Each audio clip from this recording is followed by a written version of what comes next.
前辈，董浩辰来了。哦，刚刚与魔神皇对峙的那位前辈，日运的团长陈子颠。Dan sekarang saya mau menceritakan bocorannya kembali. Dan jangan lupa untuk subscribe, klik loncengnya, dan juga lupa like. Selamat menikmati. Gaskeun. Di bawah serangan berturut-turut, Ksatria Suci ini masih berhasil menyebarkan cahaya ujian dan halo pemusnah elemen secara berturut-turut. Itu adalah seorang ksatria sejati. Bahkan tanpa mencapai langkah ke-9, bagaimana dia bisa dengan cepat melepaskan teknik yang begitu kuat. Tepat pada saat ini, seorang pemenang tampaknya telah muncul dari bentrokan antara beruang api dan harimau suci-suci. Beruang api pada akhirnya adalah jenis pemanggil, meskipun memiliki keuntungan di awal, karena pemanggilnya diserang oleh serangan panik dari Ksatria Suci, ia tidak dapat menerima perintah apapun, dan pada akhirnya dihancurkan oleh harimau suci. Pertarungan mencapai keadaan yang sangat panas saat ini. Saat Ksatria Suci memecahkan sangkar api, pertandingan ini sudah tidak menegangkan lagi. Sebuah badai pedang tiba-tiba melesat maju, dilepaskan oleh dua pedang yang diayunkan, dan proyektil emas besar yang membawa niat pedang dengan kekuatan yang tak tertandingi berbenturan dengan pertahanan guru sihir, langsung membuatnya terbang. Pertempuran telah berakhir. Ini kemenangan Ksatria. Kembalilah ke tempat duduk kalian masing-masing. Suara Chen Zidian yang penuh keagungan bergema. Penyihir itu tidak mengalami luka apapun, tetapi memiliki ekspresi canggung. Dia memang baru saja kalah, karena kekuatan Bladestorm yang sebenarnya tidak terletak pada kekuatan ledakannya, tetapi pada kekuatan penyerapan dan serangan yang berkepanjangan. Guru sihir suci yang melihat kilauan di bahunya segera menyadari bahwa kekalahannya sama sekali bukan keluhan. Orang ini sebenarnya memiliki peri cahaya. Melihat volume peri itu seharusnya berevolusi sekali. Tidak heran dia bisa terus menggunakan kemampuan ksatria dalam waktu yang singkat. Kedua lawan dalam pertempuran ini dapat melihat bahwa kursi Sein Magic Tutor telah sedikit gelap, menunjukkan tersingkirnya dia dari pertempuran knockout, sementara Holy Knight memiliki cahaya terang yang muncul di atas kepalanya untuk menunjukkan kemenangannya dalam pertempuran pertama. Stadion besar aliansi benar-benar ajaib. Fitur-fitur pemandangan fantastis ini dihasilkan dari penelitian bertahun-tahun oleh aliansi kuil.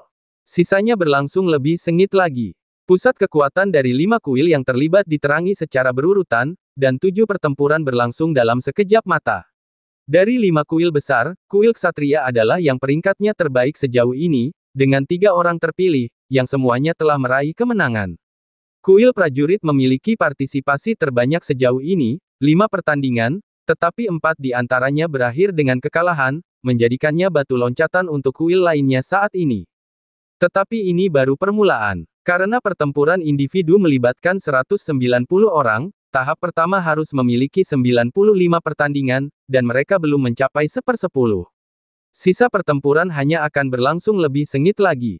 Lampu seleksi ronde ke-8 berkedip-kedip, dengan cepat menerangi perkemahan kuil assassin, serta secara akurat mendarat di perkemahan Bright Glimmer of Hope, memilih yang ketiga dari kiri di antara mereka. Karena mereka dari pihak Bright Glimmer of Hope tidak memiliki pintu masuk khusus, mereka harus melewati gerbang kuil Knight untuk memasuki stadion. Area kuil assassin sangat dekat dengan kuil Knight. Tepat setelah memasuki panggung, pembunuh yang dipilih segera memasuki keadaan tidak terlihat. Dalam 7 pertempuran yang telah berlangsung, kuil Knight telah meraih 3 kemenangan, dan 4 kuil lainnya masing-masing meraih 1 kemenangan. Hanya saja, kuil warrior berada dalam posisi yang kurang menguntungkan karena telah memilih 5 orang. Ini adalah kontestan kedua dari kuil assassin, yang sebelumnya telah meraih kemenangan. Kekuatan assassin ini benar-benar dipenuhi dengan rasa percaya diri. Sebelum memasuki stadion, pemburu iblis dari Bright Glimmer of Hope itu harus melepaskan gaunnya, memperlihatkan pakaian dalamnya, serta membuktikan bahwa ia tidak memiliki perlengkapan lain. Melihat penampilannya, massa dari luar maupun yang ada di panggung semua tidak dapat menahan diri untuk tidak berteriak kaget, karena pemburu iblis dari secercah harapan cerah ini benar-benar terlalu muda. Ksatria ini tampak berusia 30-an, dengan mata yang cerah, dan wajah yang tampan dan tegas. Lebih dari separuh ksatria emas dari kuil ksatria mengenalinya. Melihatnya muncul, seseorang tidak dapat menahan diri untuk tidak menghela napas dengan suara rendah, "Wenzhao, itu Wenzhao. Bukankah dia seharusnya sudah lama menghilang?" Jadi dia benar-benar menjadi bagian dari pasukan pemburu iblis bernama Secercah Harapan Cerah. Benar, orang pertama yang mengangkat senjata di pihak Bright Glimmer of Hope adalah Yang Wenzhao. Dibandingkan dengan 4 tahun lalu, dia menjadi jauh lebih tenang. Dia awalnya memiliki karakter yang tenang, meskipun sombong sampai ke tulang. Namun sekarang, damai dan lembut. Tidak memiliki ketajaman sebelumnya yang tersisa, suasananya yang tenang benar-benar membuat para ksatria berlapis baja emas berseru kagum. Menunggangi ke depan, Yang Wenzhao memasuki stadion, dan pemandangan ajaib pun terjadi, melepaskan lingkaran cahaya keemasan di bawah kakinya dan keluar. Holy Mantle. Hampir semua ksatria mengenali kemampuan ini. Namun, Holy Mantle benar-benar peringkat rendah di antara kemampuan ksatria. Apakah dia benar-benar menggunakannya dalam pertemuan besar kuil? Karena baru berusia 30 tahun ini, partisipasi Yang Wenzhao dalam pertemuan besar itu sangat mengejutkan, tetapi menggunakan kemampuan ini tepat setelah muncul membuat orang-orang dari kuil ksatria merinding. Meskipun dia tidak berdiri untuk kuil ksatria saat ini, tidak seorang pun dapat menyangkal bahwa Yang Wenzhao adalah cucu Yang Haohan. Karena Yang Haohan sudah memikul beban sebagai kepala aliansi, ia tidak dapat berpartisipasi dalam pertemuan ini, jadi dalam beberapa hal, Yang Wenzhao berdiri untuk kakeknya di mata para ksatria yang kuat. Tidak peduli dengan status apapun yang akan ia ikuti, para petinggi dari kuil ksatria tentu saja tidak ingin melihatnya kalah. Ketika mantel suci Yang Wenzhao dilepaskan, mereka dengan sangat cepat menyadari bahwa itu tidak sesederhana itu, karena itu benar-benar dilepaskan dalam skala yang sangat besar. Dengan tubuh Yang Wenzhao sebagai pusat, cahaya terang mantel suci menyebar keluar dengan cepat, dan mencapai diameter 30 meter dalam sekejap mata. Sementara itu, Yang Wenzhao melambaikan tangannya di kedua sisi tubuhnya, yang memancarkan 2 sinar cahaya, dan melepaskan 2 pedang suci. Pedang suci ini menyebarkan kilau logam yang dipenuhi dengan kekuatan spiritual Highland. Tapi, spiritual Highland, pada langkah ke-8. Dan untuk memadatkan spiritual Highland menjadi bilah, seseorang harus mencapai puncak langkah ke-8. Dan melihat ekspresi Yang Wenzhao yang santai, konsumsinya tampak sangat sedikit. Seorang ksatria muda yang berada di puncak langkah ke-8 kultivasi. Tidak diragukan lagi, kemunculan Yang Wenzhao mengejutkan seluruh hadirin, terutama mereka yang berasal dari kuil lain yang menjadi pencegahnya. Efek Holy Mantle dapat diantisipasi oleh setiap orang yang cerdas. Itu ditujukan untuk mencari jejak asasin setelah memasuki keadaan tidak terlihat. Seorang asasin akan segera terlihat setelah bersentuhan dengan jejak energi spiritual apapun, dan Holy Mantle milik Yang Wenzhao mencapai skala sedemikian rupa sehingga jika asasin itu ingin datang, dia pasti punya waktu untuk merespons.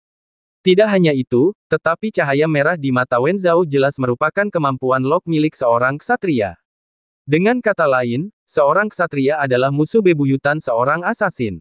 Jika dia dikunci oleh ksatria, seorang asasin hanya dapat memilih untuk menghadapinya dalam pertempuran langsung. Asasin itu cukup stabil dan berpengalaman untuk menunjukkan kesabaran, dan menyembunyikan dirinya sendiri daripada menyerang. Setelah 6 stadion digabung menjadi satu, seluruh lapangan menjadi sangat luas. Meskipun mantel suci Yang Wenzhao mencapai skala besar, tanah yang membentang di stadion itu benar-benar luas. Jadi, menurutnya, selama dia tidak mengambil inisiatif untuk menyerang lawan, Yang Wenzhao tidak akan memiliki cara untuk menemukannya. Dibandingkan dengan keadaannya.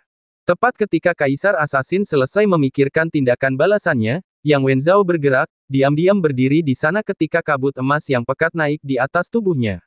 Menyimpan kekuatan. Saat itu, cukup banyak orang yang menderita kekalahan melawan kemampuan storing power milik Long Hao Chen pada saat seleksi perburuan iblis. Yang Wenzhao hanya meniru strateginya secara mekanis. Namun, mungkin hanya orang lain dari Bright Glimmer of Hope yang memahami cara berpikirnya. Kontestan lain tidak mengerti mengapa Yang Wenzhao melakukan hal seperti itu. Kemampuan storing power tentu akan meningkatkan kekuatan ofensifnya hingga tingkat yang besar, tetapi apa gunanya jika tidak ada target yang ditemukan? Bukankah itu hanya akan menguras energi spiritualnya? Duduk di kursi yang lebih tinggi di area kuil ksatria, sudut mulut Long Tianying membentuk senyum tipis. Anak ini Wenzhao benar-benar telah lama menghilang, jadi banyak orang telah melupakan kemampuan spesialisasinya. Tampaknya dia benar-benar akan memberi semua orang kejutan yang menyenangkan. Kaisar Assassin yang menghadapi Yang Wenzhao juga penuh dengan pertanyaan. Ksatria muda ini menggunakan kekuatan menyimpan. Mungkinkah itu untuk menarikku keluar? Itu hanya angan-angan. Mungkinkah dia tidak mengerti bahwa ini adalah pertarungan kecerdasan? Bagaimana kesalahan seperti itu bisa terjadi? Kaisar Assassin dengan dingin tetap bersembunyi, dan bahkan tidak bergerak sedikit pun dari tempatnya yang terpencil. Dia benar-benar ingin melihat apa yang direncanakan Yang Wenzhao setelah menggunakan kekuatan menyimpan ini. Dari awal pertempuran individu, itulah pertama kalinya situasi canggung seperti itu terjadi. Tetapi banyak orang mengerti bahwa, dalam situasi seperti itu, hasilnya akan diputuskan tepat ketika salah satu dari mereka akan melakukan langkah pertama. Jika Yang Wenzhao berhasil menemukan lawannya, di puncak langkah ke-8 dan di bawah pengaruh kekuatan menyimpan, pembunuh bayaran itu yang juga mencapai langkah ke-8 tidak akan dapat menghindari kekalahan. Namun sebaliknya, jika Yang Wenzhao tidak dapat membuat langkah ini menentukan, itu akan memberi kaisar pembunuh kesempatan untuk mengurangi peluangnya menjadi sia-sia. Kekuatan menyimpan Yang Wenzhao tidak bertahan terlalu lama, dan pada suatu titik kilau hijau tua muncul di dadanya, hanya tetap tidak jelas di bawah penyembunyian energi spiritual unsur cahaya yang kuat. Itu hanya dapat ditemukan di bawah pengawasan yang cermat. Kemampuan apa ini? Apakah itu benar-benar mengabaikan penghalang? Dengan sangat cepat, semua orang menyadari kemampuan apa ini. Kekuatan penyimpanan Long Hao Chen berakhir, dan tubuhnya sedikit berputar saat cahaya hijau yang keluar dari dadanya menyapu seluruh medan perang. Assassin yang tersembunyi itu langsung menyala dalam cahaya hijau setelah dipindai, dan kilatan merah mendarat di tubuhnya. Itu adalah kunci seorang ksatria. Mengepakkan sayap di punggungnya, Yang Wenzhao berubah seperti singa emas, menggunakan kilatan petir untuk menyerang secara langsung. Ketika cahaya sucinya yang kuat menerangi assassin itu, pedang Yang Wenzhao di bawah pengaruh spiritual Highland diarahkan ke kedua sisi assassin itu, saat ia meluncurkan Holy Knock untuk menjatuhkan lawan ke depan, berbenturan dengan penghalang sebelum terlempar ke belakang. Jika assassin itu memilih untuk menyerang langsung, mungkin dia akan memiliki kesempatan, tetapi setelah membiarkan Yang Wenzhao menyelesaikan kekuatan menyimpan seperti itu, serangan pedang ganda itu pasti akan menyebabkan kematian jika mengenai sasaran. Aku kalah. Menyatakan kata-kata ini dengan susah payah. Dia jelas-jelas tertipu oleh usia muda Yang Wenzhao, dan tidak menyangka bahwa Yang Wenzhao mungkin memiliki tungku spiritual yang kuat dengan kemampuan menyelidiki. Ini adalah tungku spiritual yang diperolehnya setelah Long Hao Chen melepaskannya. Meskipun ini bukan tungku spiritual dengan kemampuan menyerang atau bertahan yang melekat, itu adalah musuh bebuyutan bagi para assassin. Yang Wenzhao telah mengandalkan tungku spiritual ini saat itu untuk mendapatkan hasil yang cukup besar. Tetapi sungguh memalukan bahwa dia akhirnya harus bertemu dengan Dewa Iblis Penunggang Naga. Karena dia telah pergi begitu lama, mereka yang mengingat tentang tungku spiritual seperti itu yang dimilikinya semakin jarang. Bahkan di kuil ksatria, hanya sedikit yang masih mengetahuinya, apalagi tentang pembunuh sebelumnya ini. Sebagai pesaing pertama di pihak Bright Glimmer of Hope, awal yang baik dari Yang Wenzhao sangat dihargai. Melihatnya mundur dari medan untuk kembali ke barisan Bright Glimmer of Hope, sudut pandang Li Zengzi menelusuri lengkungan ke bawah. Dia mengerti dengan sangat jelas bahwa tim Bright Glimmer of Hope ini sendiri sudah memiliki dua ksatria. Tentu saja, dia juga tahu tentang Yang Wenzhao, cucu Yang Hao Han. Namun di matanya, Wenzhao ini seharusnya jauh lebih kurang daripada Long Hao Chen. Jika kekuatannya telah mencapai level puncak langkah ke-8, lalu bagaimana dengan Long Hao Chen sendiri? Berpikir sampai titik ini, Li Zengzi tidak dapat menahan diri untuk mengalihkan pandangannya ke orang paling kiri dari Bright Glimmer of Hope itu. Meskipun dia tidak bisa melihat wajahnya, dia tahu dari sikap lembut yang keluar dari tubuhnya serta laporan Tan Wan bahwa orang ini seharusnya Long Hao Chen. Long Hao Chen tidak memilih untuk kembali ke kuil ksatria. Mungkinkah itu karena dia tidak berharap rekan satu timnya bertarung di sisi kuil mereka sendiri? Berpikir sampai di titik ini, Li Zengzi tidak mengerti mengapa Long Hao Chen akan muncul dengan cara seperti itu di pertemuan besar kuil. Namun, dia mengerti dengan jelas bahwa sekarang setelah Long Hao Chen kembali setelah lebih dari 4 tahun, dia pasti akan menjadi saingan terbesarnya sendiri dalam waktu dekat. Li Zengzi tidak pernah meremehkan Long Hao Chen karena usianya yang masih muda. Kontes terus berlanjut, dan berbagai kekuatan kuil mulai terlihat. Yang paling kuat masih kuil ksatria, kuil penyihir, dan kuil spiritual, sementara kuil prajurit dan kuil assassin jelas jauh lebih lemah. Anehnya, lebih dari selusin pertandingan berturut-turut berlangsung tanpa ada satu pun orang dari Bright Glimmer of Hope yang terpilih. Itu berlangsung hingga pertandingan ke-24, di mana cahaya seleksi jatuh pada salah satu anggota Bright Glimmer of Hope. Kali ini, cahaya seleksi mendarat pada anggota tim yang tertinggi. Tepat pada saat ini, seorang gadis yang berdiri di longe kuil prajurit tiba-tiba berdiri, tangannya gemetar hebat karena kegembiraan. Sejak Chen Zidian memanggil nama secerca harapan, Feng Ling'er merasa seperti disambar petir dari ruang tamunya. Secerca harapan, bukankah itu tim mereka? Setelah menghilang selama lebih dari 4 tahun, bajingan ini akhirnya memutuskan untuk kembali. Ye Wei yang duduk di samping Feng Ling'er. Karena mereka adalah perwakilan dari Balai Lelang Besar Aliansi, mereka secara alami memenuhi syarat untuk bergabung dengan ruang tamu terhormat ini. Kata-kata secerca harapan mengejutkannya tidak kurang dari Feng Ling'er, dan saat ini dia merasa bingung bagaimana cara menghibur Feng Ling'er, hanya menggenggam tangannya erat-erat untuk menghiburnya dengan hangat. Saat ini, pria yang diterangi oleh cahaya pilihan itu telah menyebabkan Feng Ling'er meneteskan air mata yang tak terhitung jumlahnya selama 4 tahun terakhir. Dia tidak dapat menahan perasaan batinnya lagi, itulah sebabnya dia bangkit. Ye Wei yang buru-buru memeluknya, Ling'er, jangan biarkan emosimu mengendalikanmu. Jika itu benar-benar dia, cepat atau lambat kau akan bertemu dengannya.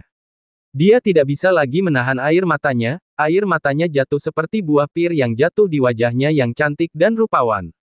Di bawah pengawasan ketat Feng Ling'er dan Ye Wei Yang, anggota tinggi dari Bright Glimmer of Hope itu perlahan berjalan menuju pintu masuk kuil ksatria, melepaskan jubah besar dari dirinya dan memperlihatkan kepala botak besar yang halus dan mencolok.